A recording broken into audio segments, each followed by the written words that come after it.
So yun nga no.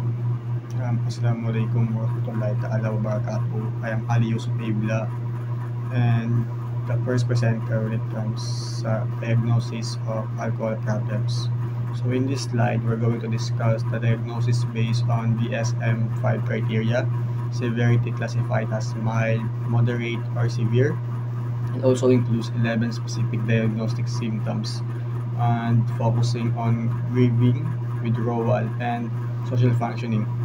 So, when it comes sa DSM-5 outlines on 11 criteria to diagnose alcohol use disorder or AUD with severity level ranging from to severe is this criteria encompasses symptoms like strong craving, failure to fulfill major and responsibilities, and physical withdrawal symptoms. So this model eliminates the older distinction between abuse and dependence and focuses on comprehensive assessment of alcohol impact on a person's life. So, alcohol use disorder or AUD is a condition where drinking causes problems in a person's life.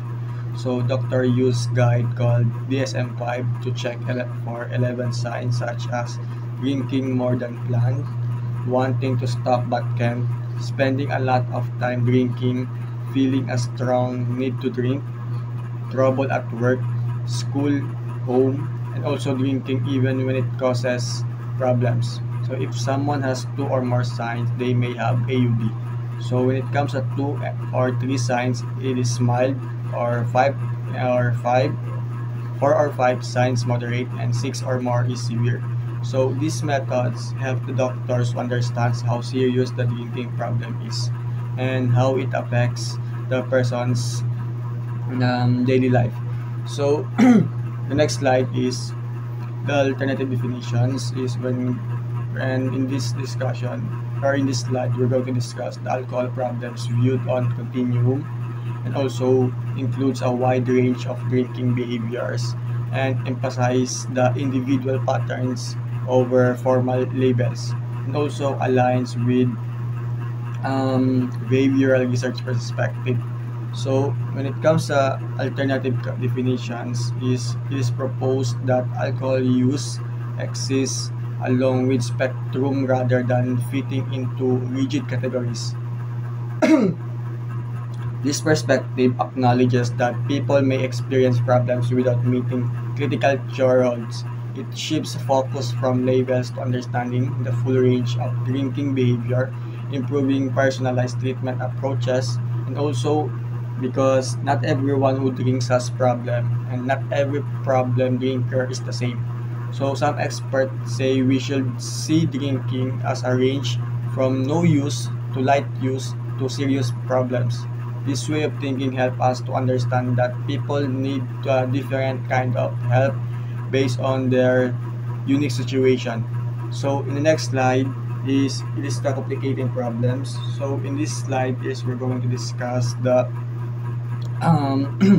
high comorbidity with mental health disorder and includes those cognitive and physical health issues, and legal and interpersonal problems are common, and also the mortality rates higher in individual with AUD. So so alcohol use disorder or AUD are frequently accompanied by other complications like depression, anxiety, antisocial personality disorder, and cognitive deficiency. So client may also face legal issues, poor nutrition, and disruptive relationship. These complex interwoven problems make treatment planning more challenging but also essential for effective recovery. So when it comes to the next slide is we're going to discuss the theoretical model, and in this slide we're going to discuss the multidimensional treatment planning and also includes the various therapeutic approaches, treatment adapted to client, and focus on the long-term sustainable change.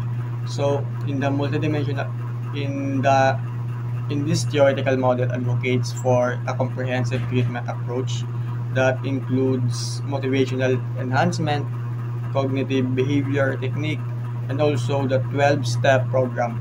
So, by integrating multiple evidence-based on strategies, clinicians can better address the diverse and complex needs of the clients with AUD.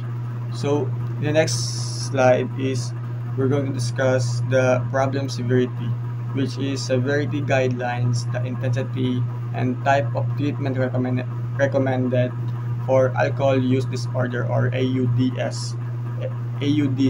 So, severe in this slide, we're going to discuss the severe AUD is often chronic and relapsing, and also the need long-term perspective and focuses on improving life functioning.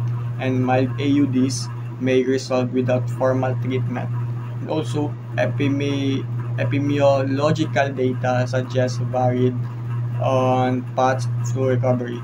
So, problems severity plays a central role in determining the appropriate treatment approach for clients with alcohol use disorder. So, clients with severe AUDs are often best understood through a chronic illness model where the condition is relapsing and long-term and similar to disease like diabetes or arthritis. So, these clients typically experience repeated cycles of abstinence and relapse, making it essential for clinicians to focus on enhancing overall functioning while minimizing the impact of the disorder. Conversely, individuals with less severe or non-progressive alcohol-related problems may recover with less intensive support, and their treatment plans may focus more on brief intervention or educational strategies.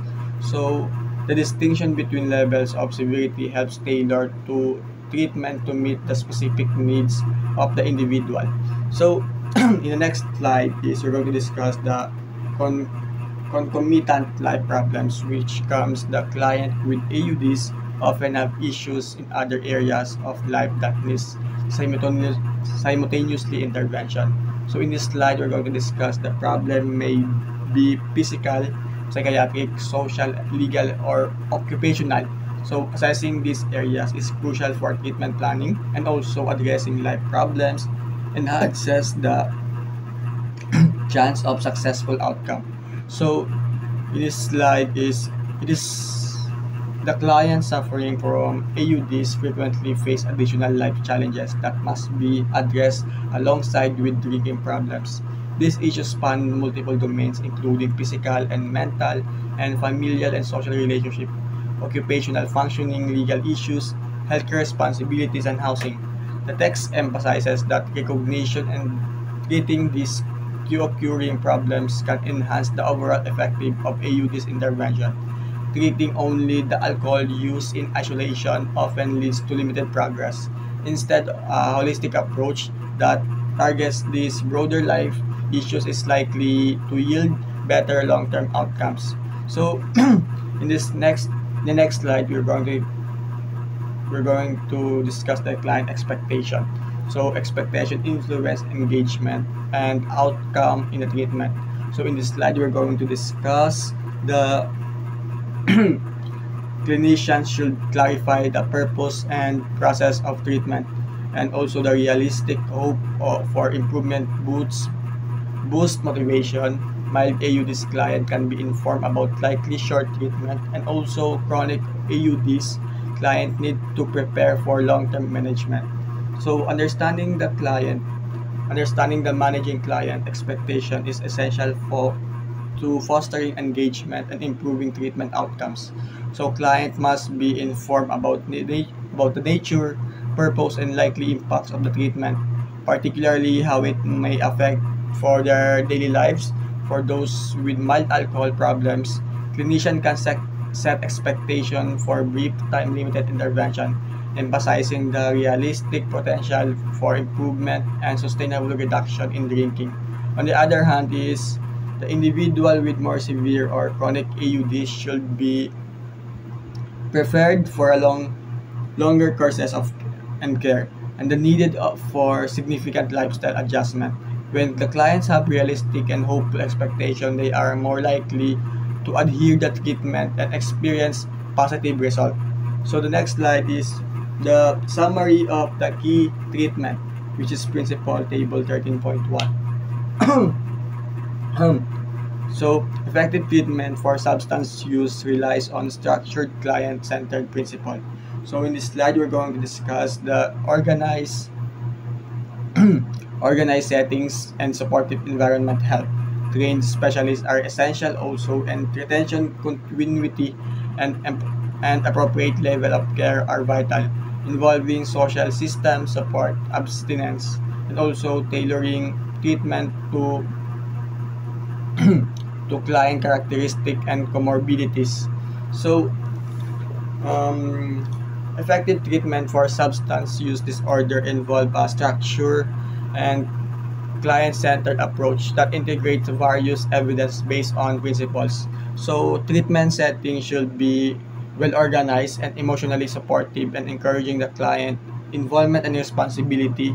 Trained specialists must be provide guidance while tailoring intervention to the client level of readiness and resistance.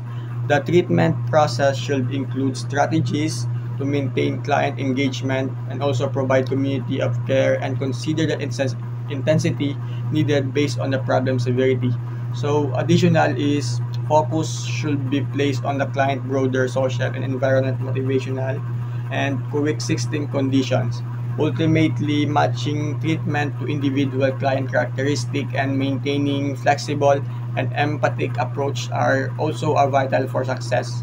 So the next slide is we're going to discuss the motivational and therapeutic relationship, which is motivational and support are essential for client readiness and change.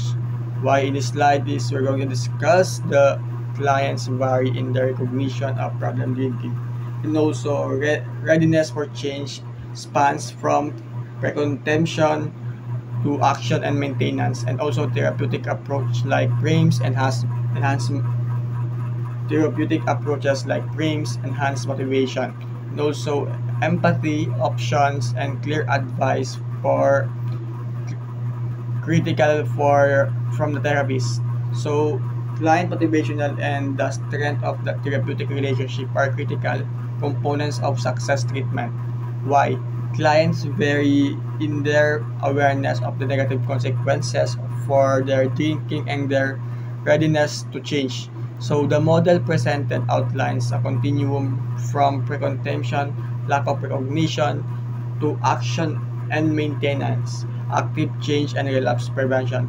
So clinicians can facilitate progress through motivational strategies like frames, which emphasizes feedback, responsibility, advice, and a menu of options, empathic support, and self-efficiencies.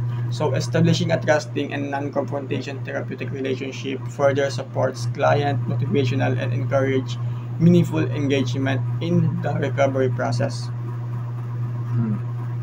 So in the next slide or slide that is going to discuss the factors maintaining the current drinking pattern. So understanding the current influence is vital to break the drinking cycle. So in this slide, we're going to discuss the cognitive behavioral approach focuses on present triggers. Drinking may be reinforced by environment cues or emotional states, and also understanding individual, interpersonal, and environmental factor is key. So and also the treatment aims to alter reinforcement and reduce cues. So the treatment planning must be considered the current psychological, social, and environmental factors that maintain problem drinking behaviors. The cognitive behavioral approach focuses on presented influence rather than historical cues, highlighting how behavioral are sustainable through reinforcement and learned association. Drinking pattern may be triggered by emotional states, specific environment, or interpersonal conflicts. The model assumes that this behavior persists due to their perceived short-term rewards, such as stress relief or social bonding. So, effective intervention targets these maintaining factors by disrupting harmful reinforced cycles and teaching clients new coping mechanisms that support sobriety and a long-term effect.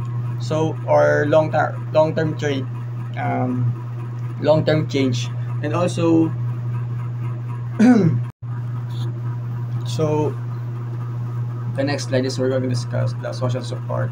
So in this slide is we're going to discuss the family and social network influence drinking behavior. Support for abstinence moderation is crucial, and also support environments can either hinder or help recovery. So social support plays a key role in social support plays a key role in treatment success. Families may unintentionally reinforce dating through enabling behaviors. A supportive network that encourages abstinence significantly improve outcomes. So, the next slide is the maintenance of change. So, in this slide, we're going to discuss the risk of relapse is high in AUD, RP model, and disease model are key frameworks. RP focuses on triggers and coping mechanism, and also disease model emphasizes abstinence and lifelong recovery. So sustaining change requires understanding relapse dynamics.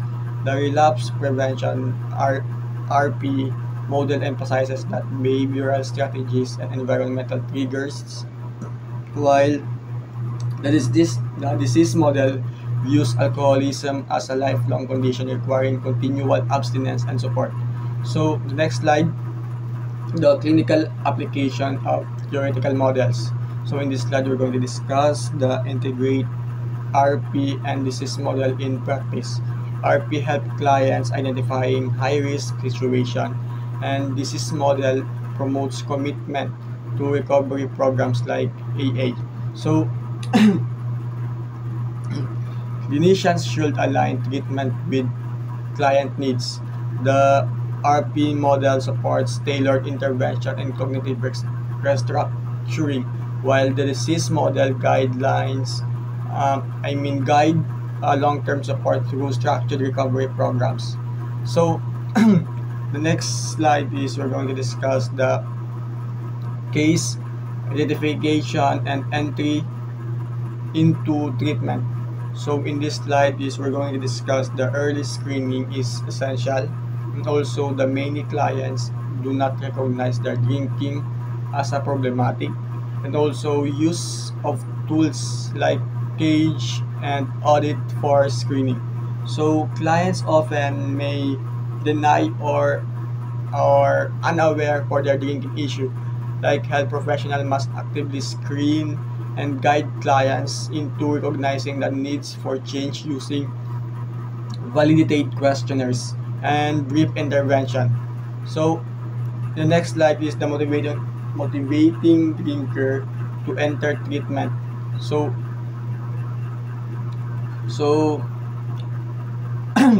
use of motivational interviewing and minimal intervention. So family involvement through techniques like craft, and also focus on empowering change without confrontation. So in this slide is motivating individuals to enter treatment requires empathy, patience, and strategic communication. So encouraging the personal responsibility and involving family in a supportive role often increase the likelihood of treatment acceptance. So the next slide is we're going to discuss yung case ni Bill. So in this slide is we're going to discuss the Bill is client for presenting concern related to alcohol use. The clinical interviews explores his drinking patterns, motivational and readiness for change, and also the case illustrate motivational interviewing and assessing strategies. So in Bill's case is serve as practical example to demonstrate how clinicians approach client with possible alcohol use disorders. So the focus is on understanding his unique situation and tailoring the intervention to his needs, which is cornerstone of effective clinical practice. So the next slide, the initial interviewing or the initial clinical interview. The therapist provide feedback on Bill's drinking behavior, Bills also asks about his thoughts and feelings regarding his alcohol use and emphasize on collaborative and non-judgmental communication. So a key part of initial interview is to create a safe, non-judgmental at non-judgmental environment, and also this encourages this honest disclosure and help build a therapeutic alliance, which is essential for effective treatment. The therapist uses open-ended question and reflective listening to engage Bills. So in this slide or the next slide is the Bill's responses in ambivalence. So in this slide we're going to discuss the Bill's experience mixed feelings about his drinking, and he acknowledges some negative consequences but he is unsure about change, and also therapists listen empathically and validate Bill's ambivalence. So ambivalence is common in people with substance use issues. The therapist's role is to help Bill to explore the both positive and negative aspect of his drinking. So validating his feelings and gently guiding him toward his considering the change or nagko-consider ng change dun kay Bills dun sa case ni Bill. So the next slide we're going to discuss the exploring motivational for change. So in this slide we're going to talk about the therapist asked Bill to rate his readiness to change on a scale. So and also the Bill discusses reason for against changing his drinking habits, and also therapist highlights discrepancies between Bill's goals and current behavior. So motivational interviewing techniques such as readiness rulers or scaling questions help Bill to clarify his own motivation. The therapist uses Bill's own words to point out inconsistencies between his value and his drinking or fostering self-reflection. So when it comes to the next slide, the decisional balance exercise is we're going to discuss the Bill's list pros and cons of drinking versus reducing or stopping. So therapists help Bill weigh immediate rewards against long-term consequence.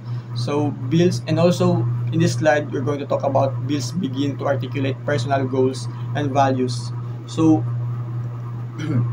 a decisional balance exercise is a structured way to help clients to see the full impact of their behavior. So by listing pros and cons, Bill can better understand the trade-off and begin to develop motivational for change. So the next slide is the therapist feedback and support. So therapists provide non-judgmental feedback on Bill's drinking pattern, emphasizes that change is Bill's choice, and offered support regardless of Bill's decision. So the therapist feedback is delivered in a respectful, non-confrontational manner and also emphasizing the client autonomy. This approach reduces resistance and increase the likelihood of engagement in treatment. So the next slide, the goal and setting and planning. So Bill encouraged to set realistic achievable goals, and also discussion includes positive strategies for reducing alcohol use. So therapists and Bill collaborate on a plan tailored to build readiness. So collaborative goal setting empowers Bill to take ownership of his recovery. The therapist help him to identify specific, measurable, and realistic goals and discusses strategies that fit his current stage of change. So on the next slide is the ongoing assessment and monitoring. So in this slide we're going to talk about the therapist regularly checks in on Bill's progress. So adjustment to the plan are made as needed. Ongoing assessment of motivational barriers and success, and also and success. So in this slide it is continuous assessment allows for timely adjustment to the treatment plan. The therapist tracks Bill's progress and address obstacles and celebrates success to maintain momentum. So that's all for my part. So the So the next reporter will be discussed by Rahim Al-Mutalib, and he will continue the discussion. That's all for my part. Assalamualaikum warahmatullahi ta'ala wabarakatuh. Assalamualaikum. Assalamualaikum warahmatullahi ta'ala wabarakatuh. I am RSJ Maliden Jr. At ako po yung mag-continue ng report ni Mr. Rahim. So next is the management of complicating conditions.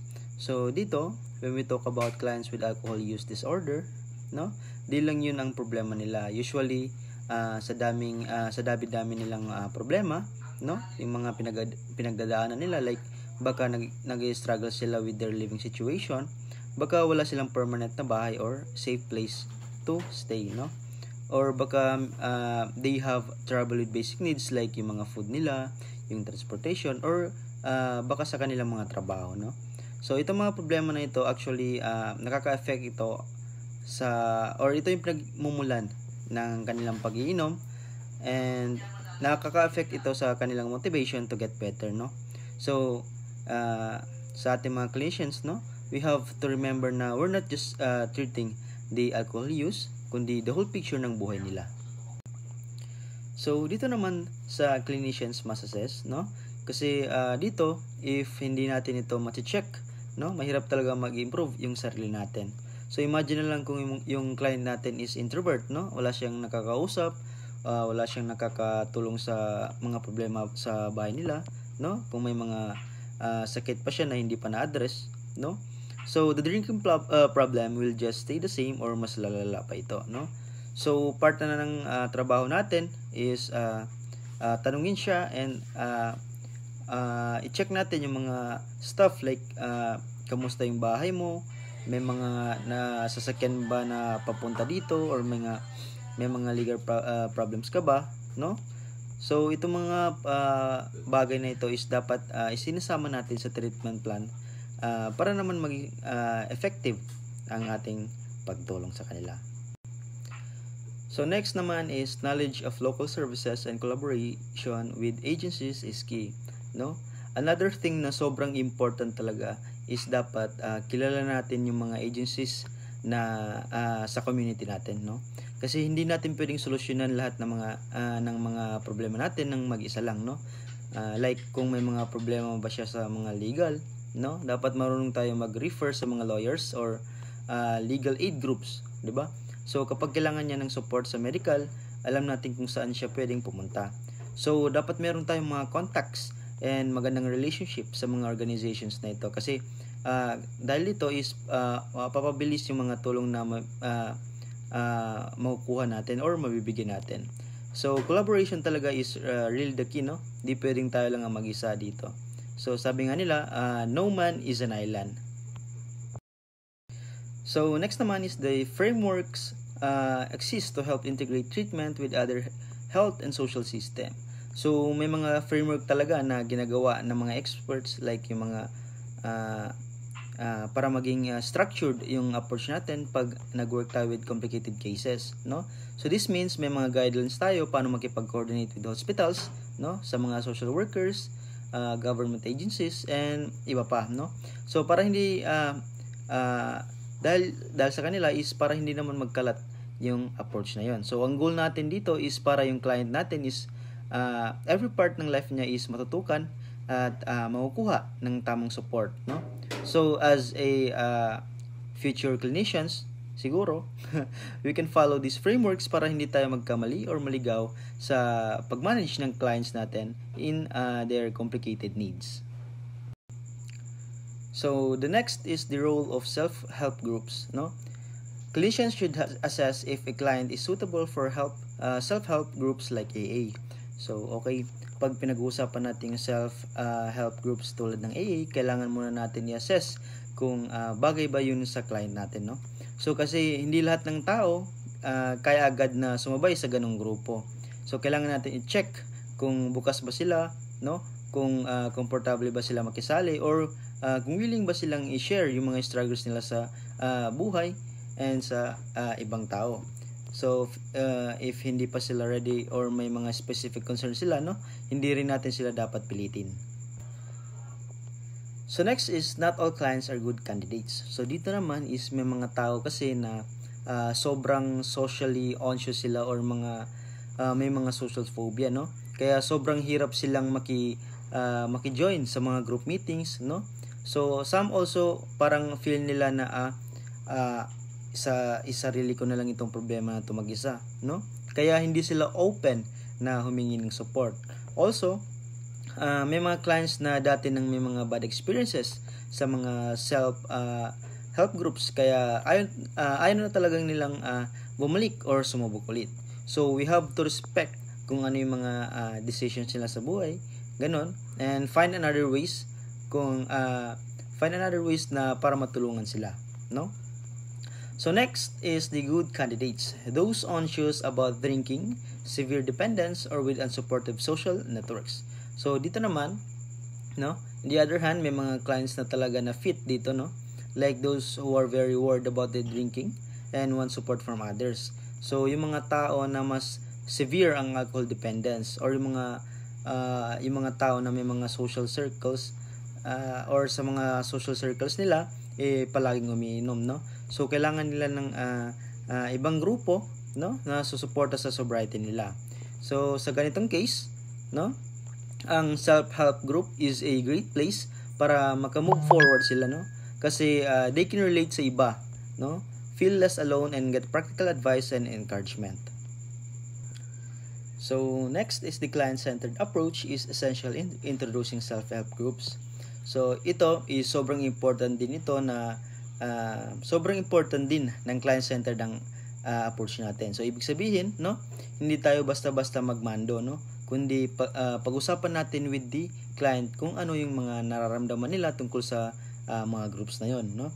Tignan natin yung mga concerns nila, yung mga doubts nila or mga misconceptions. Tapos we come up with a plan na pareho kaming okay, no. So this makes the client feel respected and more likely to try the group, no.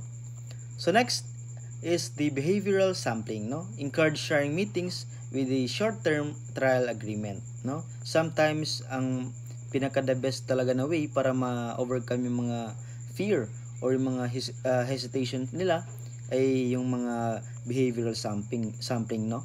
So parang try lang muna, like sabihin natin sa client, try natin attend yung mga 6 meetings in 3 weeks, no. Tapos after yun, kwentuhan tayo kung ano yung experience mo.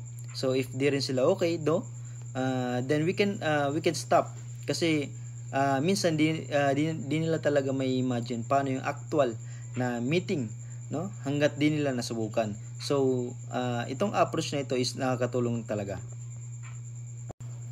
So next naman is clinicians should provide info and address misconceptions about AA and alternatives. So since maraming misconceptions about AA, like mga sobrang relihiyoso or sobrang relihiyoso to, no, or kailangan maging powerless ka, no, dapat ready tayo na i-explain yung mga real deal, no. Kung may mga clients na hindi comfortable sa AA pero gusto pa rin ng support, no, pwede natin sila i-refer sa ibang groups like mga smart recovery na ibang style. So dapat inform tayo para ma-guide natin sila ng maayos. So for our next slide, no, therapy's variables. So therapy's client relationship and style matter a lot, no. So sobrang important talaga yung mga relationship natin sa client natin. So kasi kapag maganda ang vibe between us, no, mas open sila and willing mag-work para magbago. So kailangan maging flexible tayo sa style natin, and wag puro confrontational lang, kasi madami diyan yung mga magsa-shutdown, no. So next is the empathy. So active listening, hope, flexibility, and shared goals improve outcomes. So dapat as a therapist, inshallah, no, lagi tayo nagpapakita ng empathy, no. Ibig sabihin nauunawa natin kung ano yung mga pinagdadaanan nila. So dapat marunong din tayong makinig ng todo, no. Hindi lang basta nakikinig pero talagang nararamdaman nila na may nakikinig sa kanila. So mahalaga rin na ipakita natin sa kanila na may mga pag-asa sila na malampasan yung mga problema nila, no. So and maging flexible tayo kung paano i-approach mga therapy based sa needs nila. So most effective talaga yung mga kapag kapareho kaming may mga goals na gusto ma-achieve. So next naman is confrontational style worsens treatment by causing defensiveness. So dito naman is kapag puro ka na lang pang kontra or parang nagtatanong ng bakit ganito, bakit ganyan, talagang defensive ang client natin, no? Minsan mas lalo lang nila iiwasan yung therapy kasi nga feeling nila kinukulitan sila or parang pinapahiya natin sila, no? So better na maging positive tayo and maging motivational sa mga salita natin or sa mga style natin, and ang gawin is gawin nating effective yung treatment natin sa kanila, no? And para maging comfortable sila na mag-share ng kanilang mga problema, no? So next naman is therapists must tolerate difficult client behaviors and histories, no? So dito naman is mahirap din kasi minsan yung mga ginagawa ng client natin while drinking or yung history nila, di ba? So nakakainis or nakakagulat din sa ating mga therapist, no?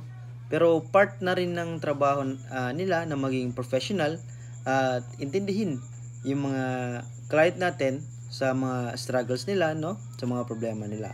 So hindi yung silang tao na parang sasabihin nating masamang tao, no? Pero yung mga behavior nila, no, during drinking ang problema, like gamaawi sila, no?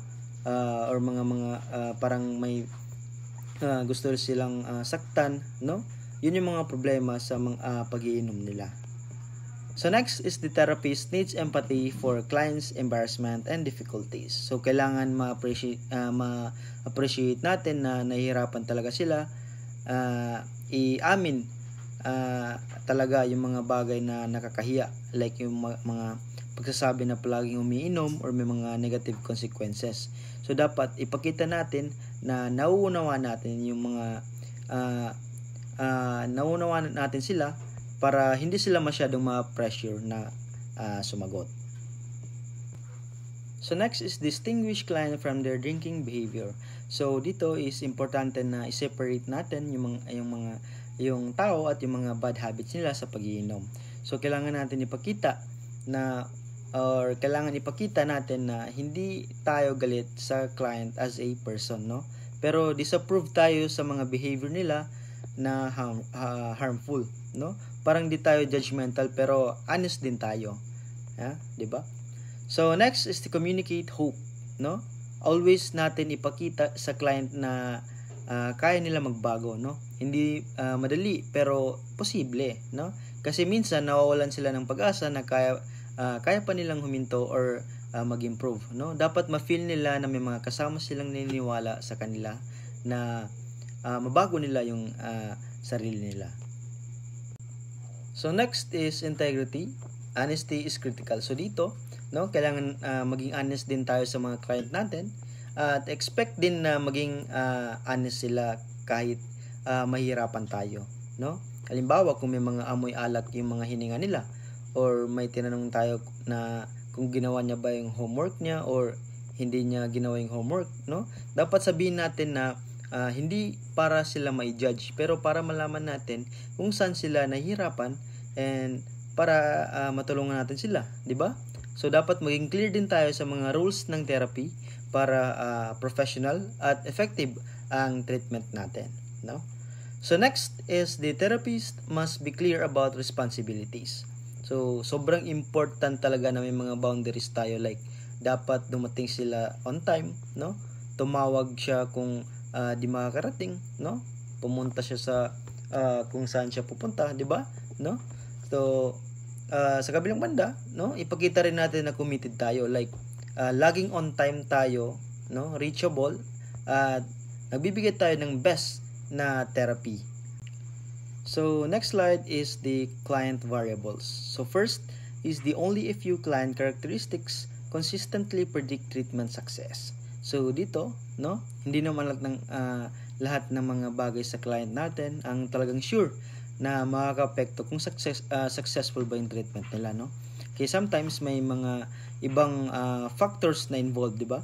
Pero one thing na lagi namin nakikita is kapag positive yung mga in-expect ng client tungkol sa treatment. So meaning, no, may mga pag-asa talaga na kaya nila magbago at maging magandang resulta.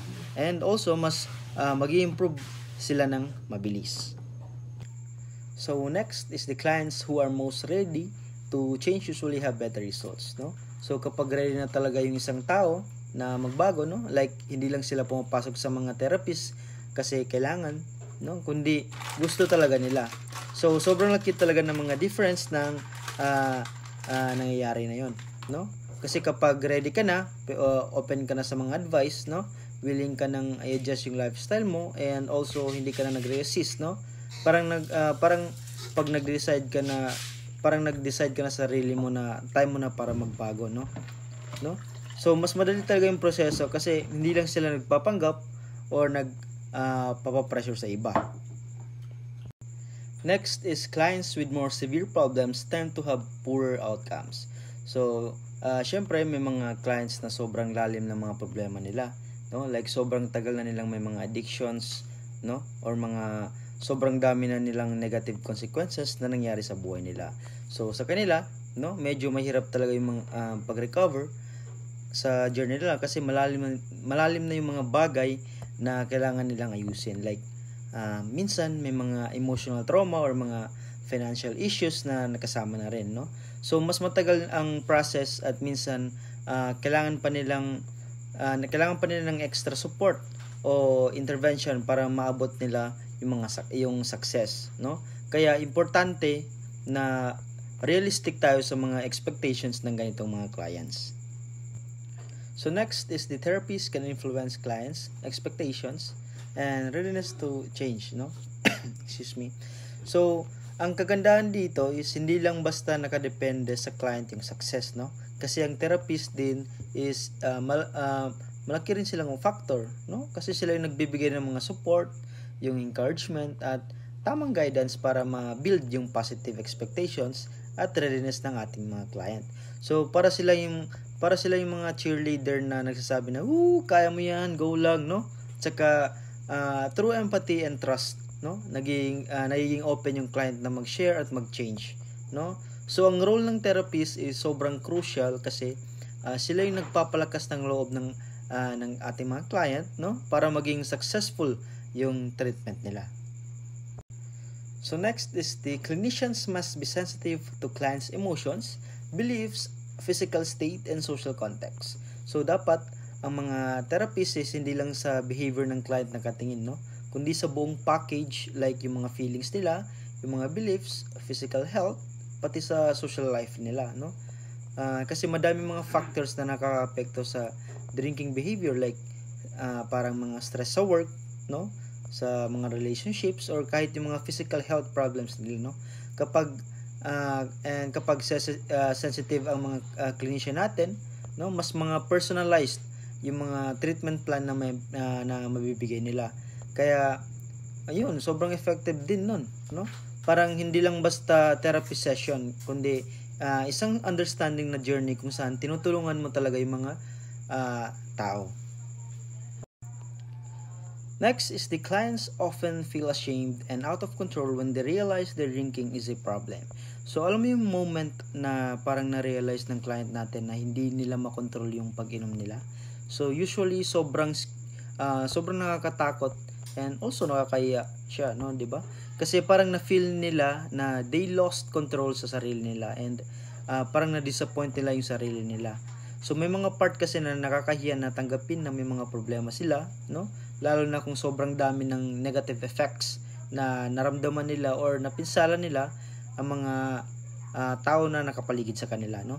Kaya mas madalas feeling nila parang nag-iisa sila sa problema na to, no? And it's really a tough to face yung mga problem na ganon. So next is clients may feel guilt and self-blame for neglect or harmful actions caused by drinking. So isa pang mahirap sa kanila is yung guilt and self-blame. Kasi pag iniisip nila yung mga bagay na nasira dahil sa pag-inom nila, no? Like hindi nila naalagaan yung pamilya nila ng ayos, and naging irresponsible sila sa trabaho nila, or also nagkaroon pa ng violence, no? Sobrang sakit ng feeling. Kasi yung mga actions na na labas na sa ideal, sa image nila, and also sa sarili nila. So, madalas sila ang nagsisisi at nagka-conflict sa sarili nila. So, yung guilt na yun is minsan nakaka-paralyze din, kasi parang sa utak nila, bakit ko ginawa yun, gano'n, no? Kaya sobrang importante talaga na maramdaman nila na hindi sila nag-iisa sa mga problema na ikinakaharap nila. Next is therapy should be empathic, normalize clients' experiences, and listen without judgment. So, kaya yung mga therapists is dapat lagi may mga empathy sila, which means talaga nilang naiintindihan yung mga pinagdadaanan ng kanilang mga client. Kasi kapag naramdaman ng client na hindi sila husgan ng mga therapist, is mas madali sila mag-open up at also maging honest sila, no? So, sobrang important din na i-normalize ng therapist yung mga common struggles na naranasan nila, no? Para hindi naman nila maramdaman na sila lang yung mga nagkakaproblema sa ganito, sa ganyan, no? Which makes them feel less alone, no? Lahat yan nagko-contribute para effective ang ating treatment sa kanila. So next naman is the client's hold beliefs about alcohol that can make change difficult, no? So hindi lang physical or behavioral, no?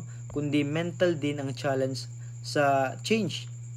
Kasi maraming clients na may mga drinking problems na naniniwala sila na maganda yung effect ng alcohol sa katawan nila or sa kanila, no? Like feeling relaxed or confident sila. Kaya mahirap i-convince sila na iwasan yung pag-iinom, no? Tsaka may mga tendency sila na i-blame yung mga circumstances o ibang tao, no, sa para sa pag-iinom nila. Kaya parang di sila feeling responsible para magbago. So ganito yung mental block na kailangang i-address sa mga therapy sessions. Next is the clients may have a low or unrealistic confidence in their ability to change drinking behavior. So yung mga self-confidence nila about sa pagbabago, no, iba-iba din. Meron na sobrang silang confident na kaya nilang tapusin or kaya nilang ma-stop yung pag-iinom, pero minsan naman hindi naman talaga. Kaya pag na-relapse or sobrang laki ng pagbabago sa feelings nila, meron din naman na sobrang hina ng loob na parang feeling nila di nila kaya kahit gusto nila. Kaya part ng trabaho ng therapist na tulungan sila mag-develop ng mga realistic na confidence para consistent yung efforts nila at di sila madaling ma-discourage. So last but not the least, relapse can cause cognitive dissonance and the abstinence violation effect or AVE. So kapag nakainom ulit yung mga client natin, kahit na tumigil na sila sa pag-inom, no? Parang nagkaroon sila ng parang mental conflict sa isip nila. So ang tawag dito is cognitive dissonance, no? So parang feeling nilang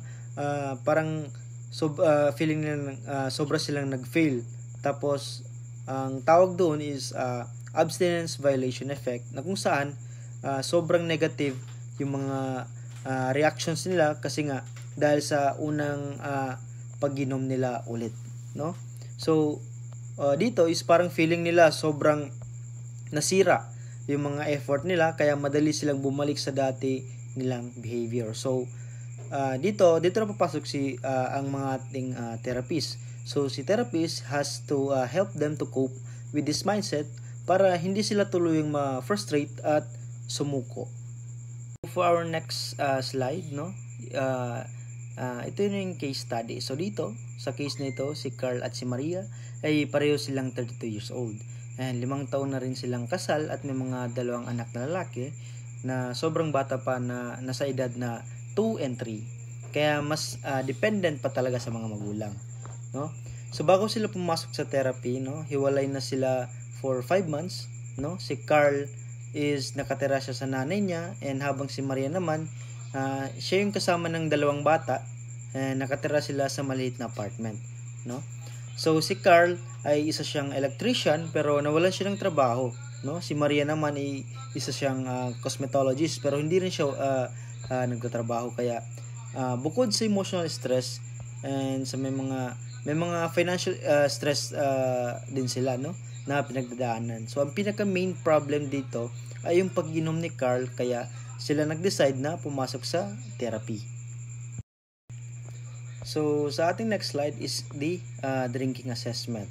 So dito, para ma-assess yung pag-inom ni Carl, no, gumamit yung ating mga therapists ng mga iba't ibang tools like yung mga breathalyzers and yung mga TLFB or yung timeline follow back, and also yung mga CD-SAM para makita gaano siya kadalas uminom and gaano ba karami siya uminom, no?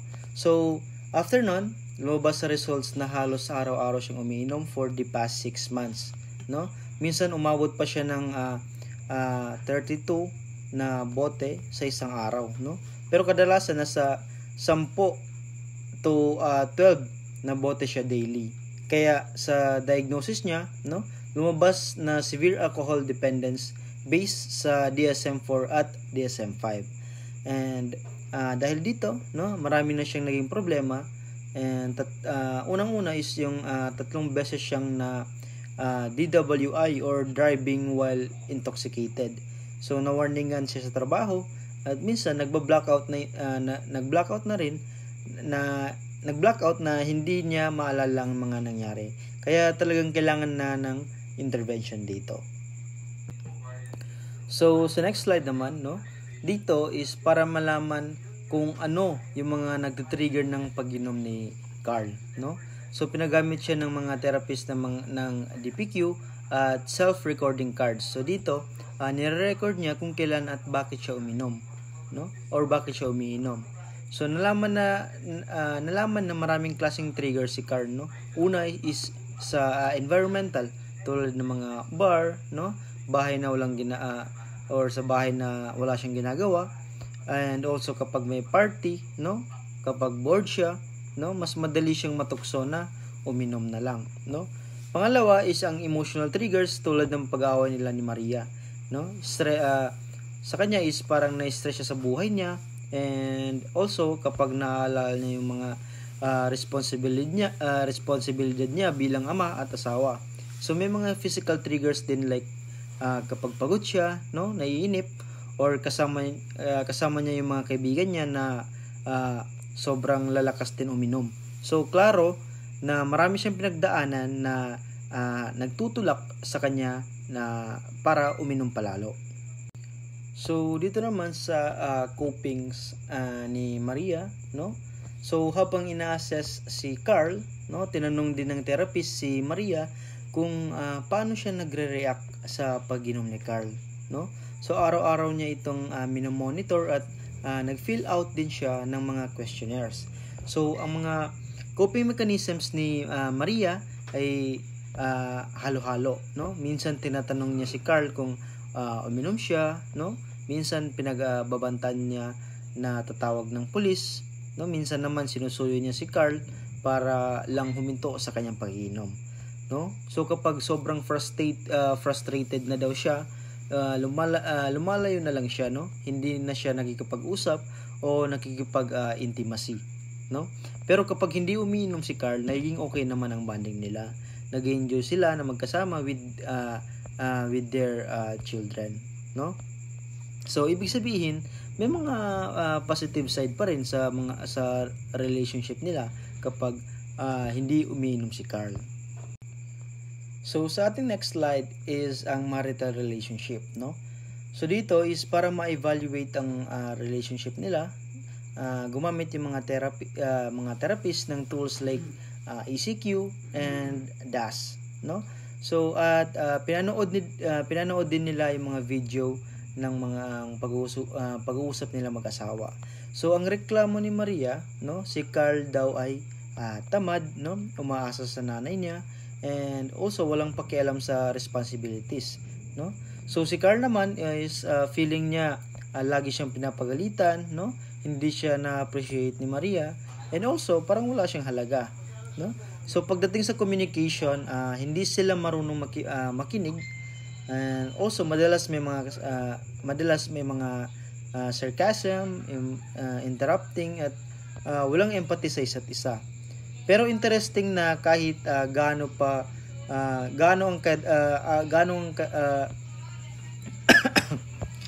kahit ganito yung mga dynamics nila, no?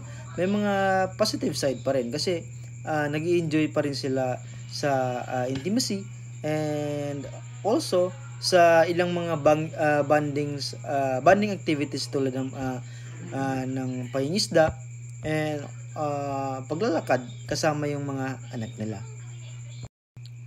So dito naman sa behavior formulation, dito, no, ipinakita ng therapist ang mga behavioral formulations o kung paano nabubuo at nagpapatuloy yung mga problema nila. So sa case ni Carl, no, ang pag-inom niya is parang reward system na parang nakaka-relax siya. So parang nakakalimot sa problema and also nakakawala ng stress. So kaya paulit-ulit niyang ginagawa, no, pero hindi niya kinikilala ang consequences or hindi niya hinaharap yung mga consequences kasi palagi niyang sinisisi si Maria, lagi niyang sinisisi yung trabaho niya o mga ibang tao, no? So hindi rin siya nagiging responsible, hindi siya naghahanap ng trabaho, and also umaasa lang siya sa nanay niya, no? Si Maria naman hirap na rin, no? Kaya ang naging coping niya ay puro negative, and also puro paninisi o pagbubunganga o pananahimik, no? So ang communications nila ay dysfunctional, no? Walang empathy, puro sarcasm at manipulative minsan. So ang tawag dito ng therapist ay coercive cycle na paulit-ulit na pattern ng mga negative behaviors. So next naman is the preparing the client to change, no? So sa part na ito, pinre-prepare ng mga therapist si Carl at si Maria para sa pagbabago nila. So hindi lang tinutok sa alcohol problem, kundi pati na rin sa relationship nila as a husband and wife. So ipinaliwanag na yung mga pag-inom ni Carl ay may mga malawak na effects, no? Hindi lang basta sa kanya kundi sa buong pamilya niya. So also nahihirapan na rin yung mga bata dahil sa pag-inom niya. So kaya ang plano ng mga therapist ay i-address pareho ang alcohol problem at ang communication issues nilang mag-asawa, no? So importante rin na pareho silang willing magbago, no? Hindi pwedeng si Carl lang ang mag-adjust, and si Maria na rin, no? Kailangan matutong mag-cope ng mas healthy at pareho silang kailangan matutong makinig at mag-usap ng maayos. So dito tayo sa session breakdown. So sa session 1 and 2, no, building rapport and exploring motivations for change. So dito dito sa unang dalawang sessions, ang main goal talaga is to build trust between the therapist and the client. Kasi if walang rapport, no, mahirap mag-open up si client. So they also explored bakit niya gustong magbago, no? Ano yung mga personal reasons niya na mag-quit or mag-reduce ng alcohol. So hindi pa ito sobrang intense, no? Pero it sets the tone for the entire therapy process. So sa next sessions naman, sessions 3 to 5, identifying triggers and developing initial coping strategies. So in this part, no, nagsimula na silang i-identify yung mga situations or emotions na nagtutulog sa kay Carl na uminom, no? Like sa stress, conflicts, boredom, no, or peer pressure, no? Then gumawa sila ng mga basic coping techniques para kay Maria, like yung mga distractions, no, relaxation, or reaching out sa support system niya, no? Ito yung mga foundations ng behavioral change. So sa session 6 to 8 naman, no, introducing communication skills and relationship repair. So since yung alcohol problems niya directly affects sa relationship nilang mag-asawa, no, dito na nag-start ang sessions on communication. So tinuruan sila paano makipag-usap ng maayos, no, without shouting, no, without blaming or shutting down, no. Dito is sinimulan na rin i-repair yung mga damages sa relationship nilang mag-asawa, no, or sa marriage nila. So by practicing active listening and also empathy. So sa session 9 to 11 naman, deepening behavioral strategies and addressing high risk situations. So dito naman is medyo mas malalim na itong phase na to, no. So pinag-aralan nila yung mga high risk situations like pag stress sa work o kapag may away silang mag-asawa, no. Dito na dinidetalye ang mga specific plans para maiwasan yung relapse, no. So nagde-develop sila ng mga problem solving skills para alam nila how to respond without turning to alcohol. So next naman is this session 12 to 15. Dito sa 12 to 15, strengthening couple bond and working on trust issues. So ang focus nito ay ang relationship nila, no. So alam natin na na-shatter ang trust dahil sa alcohol use, no. So sa sessions na to, dinulungan silang mag-rebuild ng connection as a couple. So may mga guided exercises like shared goals, no, appreciation activities, and also forgiveness na rin sa work, no, para mas magiging emotionally close ulit. So dito sa ating mga final phase na session 16 to 18, no, planning for long-term recovery and preventing relapse.